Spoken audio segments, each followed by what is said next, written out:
Hello, karibuni tena katika sehemu ya pili ya project yetu ya LED blinking kwa kutumia Arduino board. Sasa hivi tushafanya connection. Sasa tunaenda moja kwa moja kuupload kodi yetu na kuona namna inavyoweza kufanya kazi.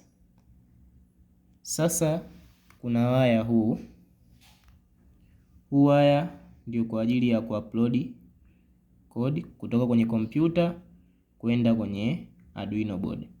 Kazi zake ndio hizo mbili. Ya kwanza ni mawasiliano kati ya kompyuta na Arduino board. Lakini cha pili pia inatoa voltage kwa Arduino board. Ikiwa huna battery, kama mimi hapa sina battery, kwa hiyo nikisha tuma communication moja kwa moja kutoka kwenye kompyuta mpaka kwenye Arduino, hii communication au zile kodi zinahifadhiwa kwenye Arduino board, lakini sitoichomoa kwa sababu nahitaji pia power kutoka kwenye kompyuta iingie kwenye Arduino board. Lakini kama utakuwa na battery, ukisha upload kodi yako unaweza ukachomoa kisha ukachomeka battery kwenye sehemu kama hii. Kwa moja tunachomeka waya wetu kwenye Arduino board, kisha tunakuja kuchomeka kwenye port ya kompyuta.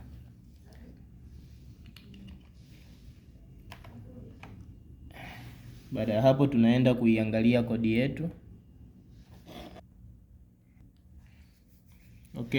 Kodi yetu kama mnakumbuka tulisave kwenye folder la projects.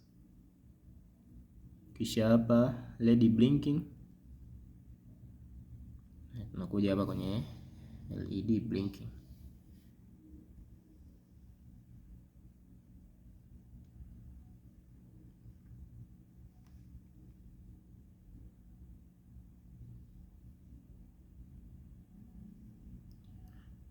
Hapa Arduino IDE imefunguka.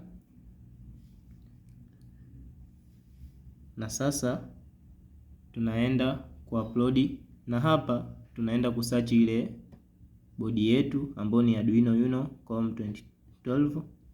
Kisha hapa tunaenda kuminya upload, tuweze kuupload kodi yetu.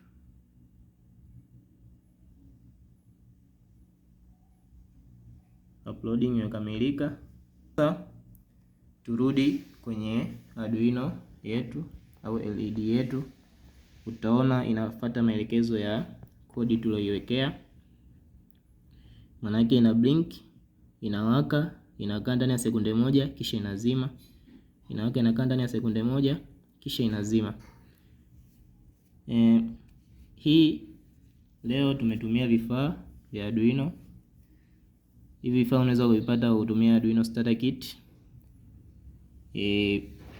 Na pia hii inatufundisha namna ya kutumia Arduino output pins ambao ndio hizi digital output. Kama tulivyoeleza, Arduino ina output pins ambao ndio hizi za digital, na pia ina input pins ambao ni hizi za A0 mpaka A5 ambao hizi ni analog input. Kwa hiyo tufuatilie katika project nyingine tuone sasa hizi pins nyingine za input analog, pins za input za digital, lakini pia kuna pins za pulse width modulation au PWM. Tuone zinafanyaje kazi. Project inayofuata baada ya hapa itakuwa ni project ya traffic light ambayo tutaweka LED 3, nyekundu, njano na kijani. Tuone simulation ya traffic light inayofanya kazi. Asanteni sana. Usisahau kushare, subscribe na kunifollow katika akaunti yangu ya Swahili Tech Club. Thank you.